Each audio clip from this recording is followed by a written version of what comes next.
Olá meninas, tudo bem? Bom, hoje a gente vai falar um pouquinho sobre coceiras genitais, né? Importante sempre frisar que toda paciente que chega com uma queixa de coceira genital, eu acho que mais de 95% delas associa diretamente a presença de candidíase. Então ela já senta na cadeira falando que está com coceira, que já foi na farmácia, já comprou o fluconazol e já tomou, mas que não melhorou. Então ela associa invariavelmente a presença de uma coceira genital ao estigma de ter candidíase. Ela já chega falando isso. E sinto lhe informar que na grande maioria das vezes você está errada. Tendo em vista que a propedêutica que é usada pelos colegas médicos na grande maioria das vezes, onde ele colhe a queixa da paciente, faz o exame ginecológico, vê o aspecto do fluido que sai e imagina um tratamento proposto de acordo com a característica e a cor da secreção, né? O fluido vaginal que ele observou durante o exame ginecológico. E os trabalhos mostram que a propedêutica desarmada, apenas olhar o fluido vaginal e a queixa da paciente, faz com que a chance de acerto desse tratamento chegue apenas a 30%. Então, de cada 10 mulheres que chegam no seu consultório e você faz um tratamento apenas baseado no aspecto do fluido vaginal e na queixa da paciente, você vai se acertar apenas em 3. E dessas outras 7 que você tratou erroneamente, você muito provavelmente vai promover uma desbiose vaginal e essa que talvez nem precisasse de tratamento futuramente vai precisar, porque fez um tratamento errado e desenvolveu uma patologia provocada pelo uso incorreto de uma medicação. Então, eu vou falar para vocês o passo a passo para você dar o diagnóstico de uma infecção genital, seja ela com a presença de coceira ou não.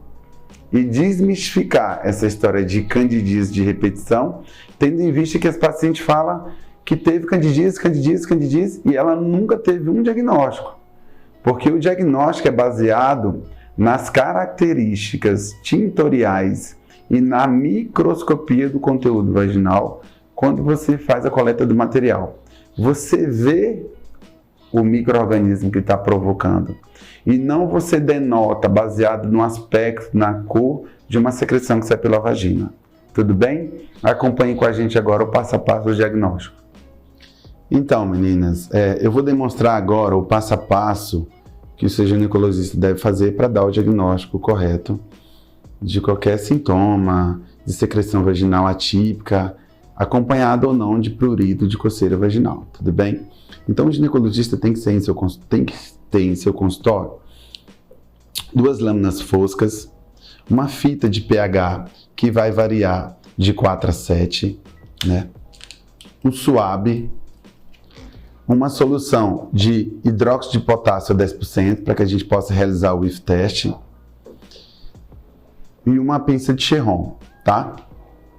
Bom, eu vou fazer o exame ginecológico da paciente, né? Vou colocar na ponta da Cherron a fita de pH e vou introduzir na parede vaginal e vou fazer uma digitopressão, pressionando a fita de pH no terço médio da parede da vagina e permanecendo com ela pressionada durante 1 minuto, tá bom?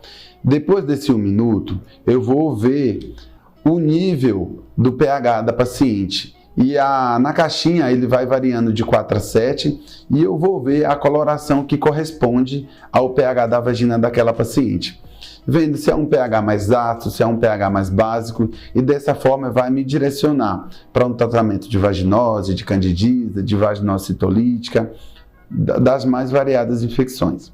Bom, logo após eu vou pegar o suave e vou fazer a coleta da secreção da parede vaginal também, no terço proximal.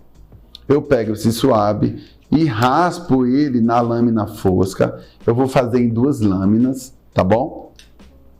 Porque uma eu vou fazer a coloração pelo método de Gram e a outra eu vou fazer a microscopia direta. Vou levar essas lâminas para a visualização direta do microscópio. Logo após, eu vou pegar o cloreto de potássio e vou instilar 2 gotinhas nesse swab, onde a gente vai fazer o IF teste, que essa solução, caso o IF teste seja positivo, vai liberar um odor desagradável, e a gente fala que é o IF teste positivo, falando a favor de vaginose bacteriana. Depois que eu fiz essa propedêutica inicial, se você não consegue fazer a coloração em seu consultório, você vai mandar essas lâminas ou essa lâmina para fazer a coloração em um laboratório. E ele vai te devolver a lâmina ou ele vai te fornecer um laudo. Normalmente os laudos fornecidos pelo laboratório são laudos descritivos, ele descreve os patógenos que tem. E algumas patologias eu preciso, além de descrever, quantificar. Então, algumas vezes você vai ter que ter a habilidade de fazer essa avaliação no microscópio no seu consultório. E aí, de posse da lâmina, eu levo no microscópio e visualizo de forma direta se lá tem pseudohifa, se lá tem um blastoconídeo, se lá tem uma Kluicels. São termos onde eu visualizo diretamente o patógeno que está promovendo a infecção. E aí eu trato corretamente. Por quê? Porque eu estou visualizando o hospedeiro que está promovendo essa infecção. E erroneamente, quando eu faço isso olhando apenas o aspecto da lesão, da secreção ou do fluido vaginal atípico, eu não consigo determinar que tipo de patógeno tem lá. Mas quando eu visualizo ele de maneira direta, sob a visualização no microscópio, com o exame a fresco e com o método de Gram, eu consigo tratar essa paciente corretamente.